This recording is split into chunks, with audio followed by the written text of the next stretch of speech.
it's Diane. Welcome to my channel, and today I'm making another dress from Love at First Stitch, and today I'm going to be making the Megan dress, and I'm going to show you what fabric I'm using for this. Now I'm using something that I already had. Now fortunately I've managed to squeeze the pieces out of a piece of fabric that I had. Now it does state, depending on what fabric thickness, what fabric width you have, how much fabric you need here. So 1.5 metre length of fabric for 60 inches wide or 150 centimetres, or 2.3 metres, that's 2.5 yard length of fabric for 115 centimetres, 45 inch wide. So I didn't want to go out and buy something new when I did have some fabric that I treated myself to a little while ago, when I had some gift money, and it's been sat in my drawer and I didn't know what to do with it, and I thought I'd just try it. So I've managed to squeeze my pieces out of 1 metre. Now this involved quite a bit of jiggling. Now I use my trusty baking paper to trace off the pieces. This is my fabric. Quite a nice print. I bought that because I didn't want it to run out of stock when I saw it, but I only bought a metre because I didn't know what I wanted it for. So I had thought a top, but I'm going to squeeze a dress out of it. So this is my fabric, and I'll show you what I've done in a couple of places. So you may need a little bit more depending on what your dress size is, but you can often squeeze the pieces out of less fabric than it does stay. Now I would recommend trying this on something like a toile or an old duvet or something. First of all, don't go ruining your best fabric trying this. So experiment first, laying out the pieces on different bits of fabric that you have around, see what you can do. Obviously it also makes a difference if you've got pattern or pattern matching, you won't be able to do this.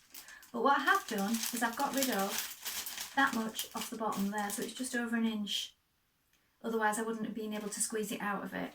Now that's okay because I'm going to do mine just a little bit shorter anyway. But if you wanted to maintain that length, what you could do is just face the bottom of your hem with some bias binding, and you would still keep the original length if you're only taking a little bit off. So that's a tip for you. And another thing I did was here on my sleeve pieces, again, I've just had to turn it up just a tiny bit just to squeeze it out of that small amount of fabric that I had. But other than that, I've managed to get all the pieces out, all with the grain going the right way, out of just 1 metre. So I'm really pleased about that.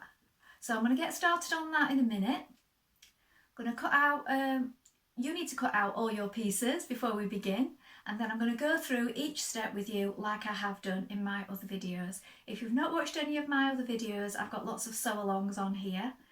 A lot of them from the Tilly stretch book. So go and have a look at those if you haven't already. So we're going to get started now, and you also need to cut out interfacing pieces for your neck facings. So let's go and do that first of all, and then I'll go through the pieces with you that I've already cut out. So here are my pieces. So here I've got my back skirt piece.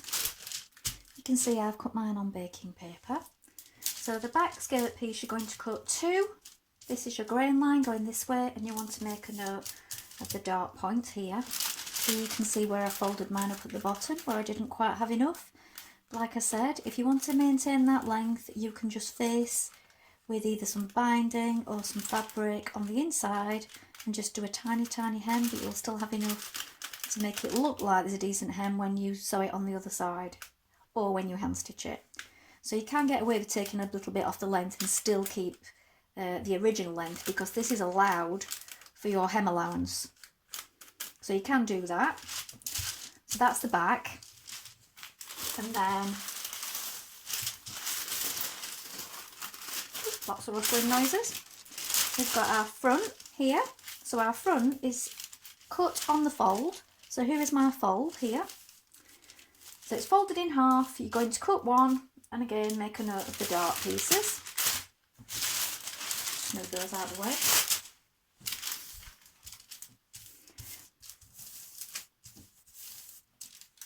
Here we have our front bodice. So we've got a dart here,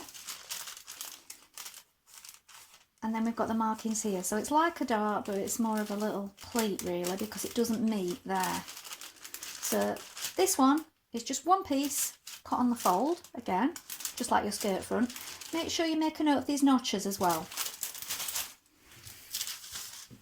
Here we've got the back bodice, we've got our darts, we've got our notches, and you're going to cut 2.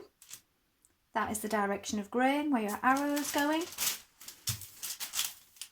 Here we have our sleeve, again cut 2, that is your grain line. Make a note of these notches and also these small circles here, because we're going to do some gathering just here. Here look, front notch, and here, that's where I've turned it up a little bit, just to squeeze out my pieces out of that small bit of fabric. And then you've got your facings. So the front one here is placed on the fold, cut 1 and cut 1 of interfacing. And here we've got the back ones, so here we cut 2, that's the direction of grain there, look. And we're also going to cut 2 of interfacing. So that's your pieces. So first of all, make sure you've got the right colour thread on. Check your machine needle. Depending on what fabric you're using, you may need to change it. I've just got a standard size 70 on today because this fabric is quite thin. So first of all, open up your first piece, and we're going to do some stair stitching just around this neck edge on your front pieces of your bodice and your back pieces around the neck as well.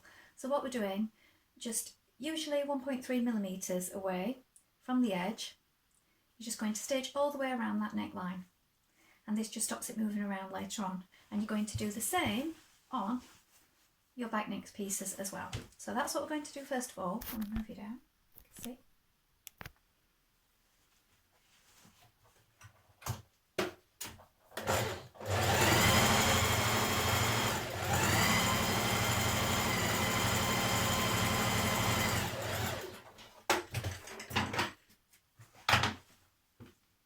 Do the same on your back pieces. Now you're going to sew in your darts. So with your darts, you want to start from the notches that you've made here, or the markings, bring those together with right sides facing, like this.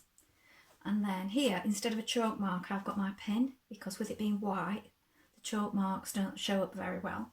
So we're working from this point here, going to a point, and we're running off at that point there, but don't back tag, because otherwise you'll get a lump. So what you need to do is just run straight off the edge, and then we're going to knot them.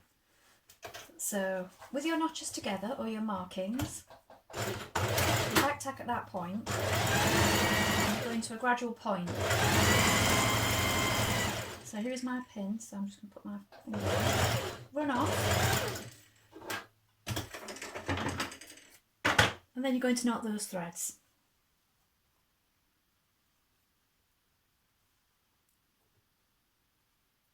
And that'll stop it coming undone, and then you can press that now. So press it towards the centre back and do the same on your other darts. So now take your skirt panels and the same thing again. You want to locate your dart markings and stitch in your darts on your skirt panels too.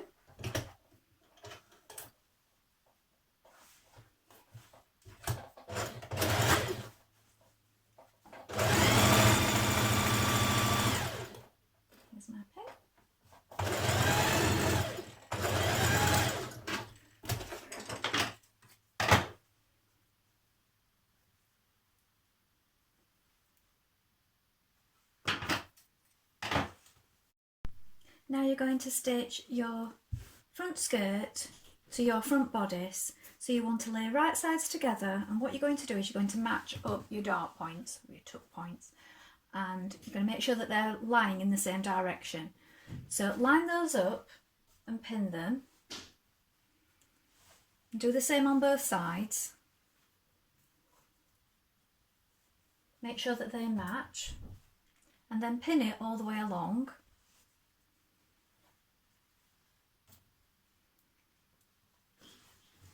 And when you sew these together, you want a 1.5 centimetre seam allowance, because that's what's allowed on all these patterns. So pin it together, darts matching, and now we're going to sew it in place.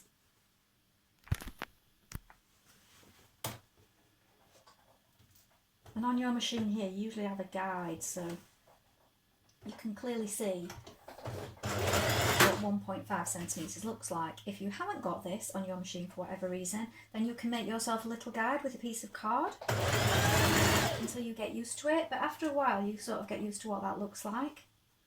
So make sure those darts are lying in the same direction when you go over them.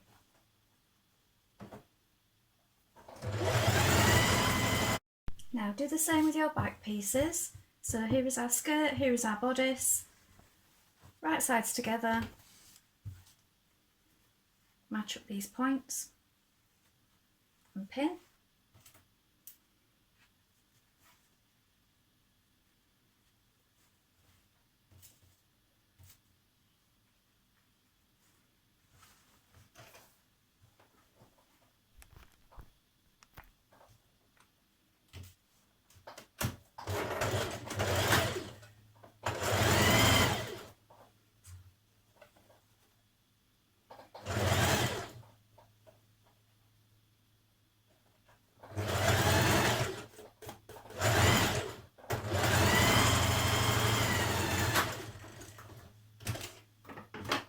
So now at this point you might want to edge finish your edges. So around here and down the side seams. On all your pieces you might want to zigzag it or overlock it, or you might want to leave it, wait till you've tried it on and then do your finishing of your seams later on. I'm going to do mine now at this point because I found these patterns to be quite accurate in size, so I'm going to overlock mine. So now you're going to stitch your dress together at the shoulders. So here's your front piece and it's facing upwards. Here are your back pieces. So with right sides facing, you're going to match them at the shoulders. Pin that in position on both sides.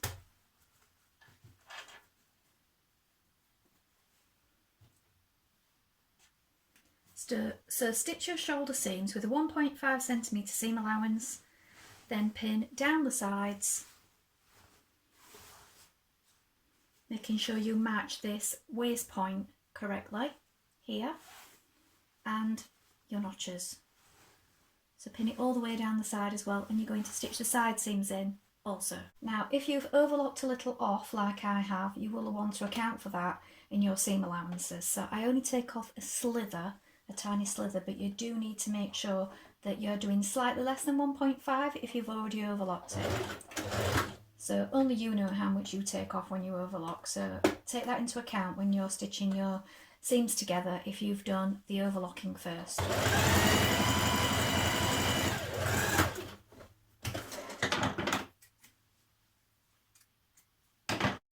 So now you're going to apply interfacing to your neck facing pieces. Here is your front, these are your back pieces. So match them at the notches here at the shoulder, put them right sides facing like this, and then we're going to stitch it here at this point. Now when you've stitched those together you can edge finish this point now, so you can either overlock, zigzag stitch it or turn it under, whichever you prefer. Now you're going to sew your neck facing on, so fold your dress in half, bring the shoulders together and make a little notch at the front there so that you know exactly where the front point is, and then do the same on your facing. So here's your facing, there's my shoulder seam, there's my front point. I'm going to notch that. And then with right sides together you're going to pin this on. So match that notch first of all, and then your shoulder seam point, so here and here, and you want to open those out as well so that they're lying flat, and then pin it all the way around. When you've stitched your neck facing on, now you can understitch it. So what that means is you push your facing and your seam upwards away towards the facing, and you're going to stitch just a few millimetres in from the seam onto the facing, pushing everything that way. Then when you've done that, you can press it all, and it should make your facing lie neatly to the inside. So do that the whole way around the neck. Now you're going to change your zipper foot and sew in your zip. Now I haven't got a concealed zip because, like I've said before, I like to use what I've already got, and I have some regular zips. I have a bag of them in different colours, and I'm just going to do my zip edge to edge. If you want to, you can still use a concealed zip, but you will need to take care that you're sewing right on the edge of the teeth and that you roll back your zip as you do it. So you want to put your zip, whichever one you're using, facing downwards like this, up to the top of your facing here, so that it's going to come right to the very top there, look.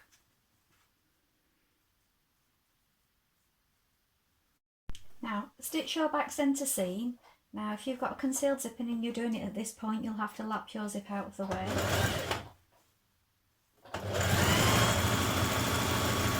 So now you have your zip in, you're going to fold this facing back here, like this. And that will be invisible if you've used an invisible zip. Or you can lap that over and top stitch it, that's what I do sometimes. Let's turn that back, and you're going to hand stitch this on the inside. So pin it first and then hand stitch it down. Now on your sleeves, between these two dots here and here, you're going to do 2 lines of gathering stitching. It does say 3 in the book, but I tend to do just 2. So I'll put it on a long straight stitch. I'm just going to sew around that curve. I've got my marking here. Leave the ends free. And do it again.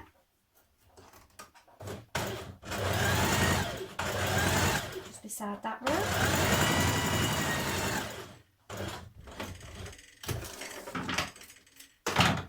And then we've got these here to pull and gather, you see. So you do the top 2.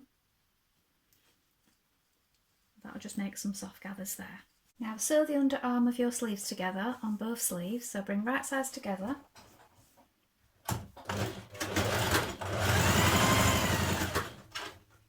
Stitch that seam and then hem the bottom of your sleeve. So I'm just going to do a tiny double fold on mine like this. So once and once again.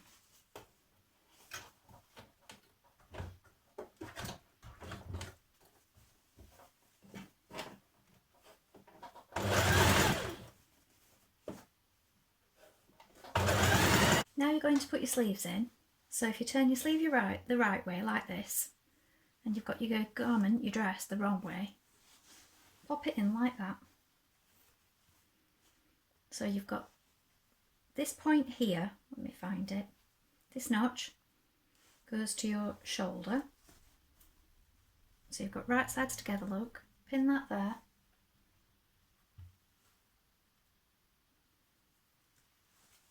And then you've got these 2 notches here on the back, and then you've got 2 notches on your sleeve. So you pin those.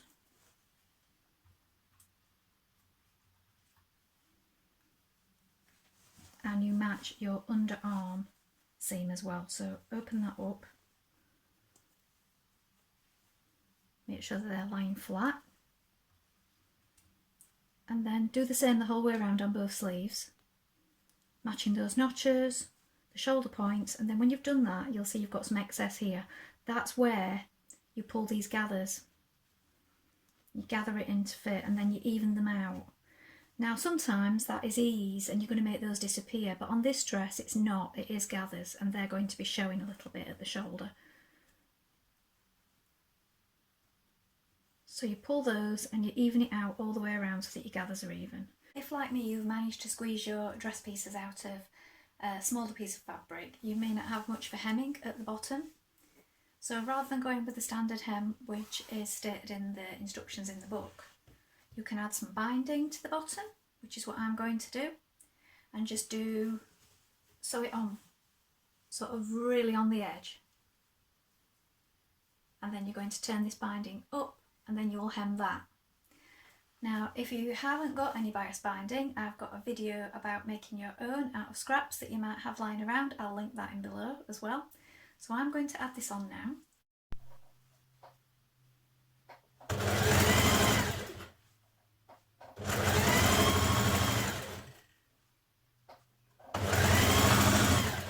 So on the inside it'll look like this now. So you've still got a decent hem, but you've not lost any off your length. Now I'm going to give this a press. Also, before I do that, if you're interested in what I'm wearing today, I've got a video about this. This is a refashion from a charity shop shirt and a maxi dress that I was given, so I made a dress out of it. You can see the whole thing if you click on the video, which I'm going to link below.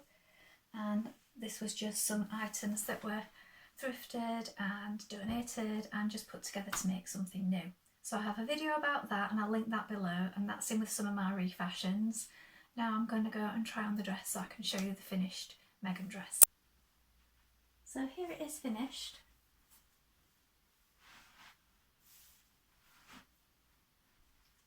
Now a couple of things.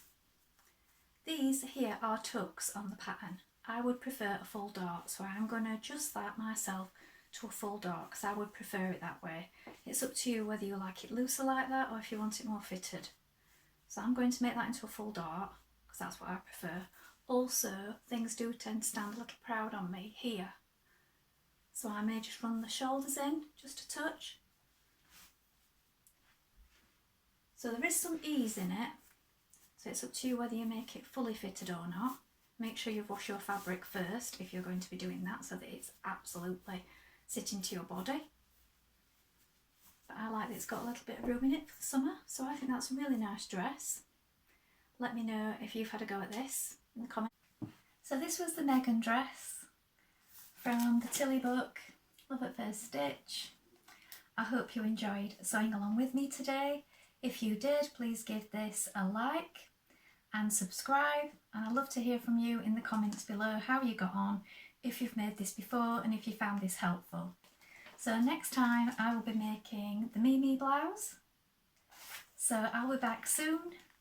Thank you for watching. Bye for now.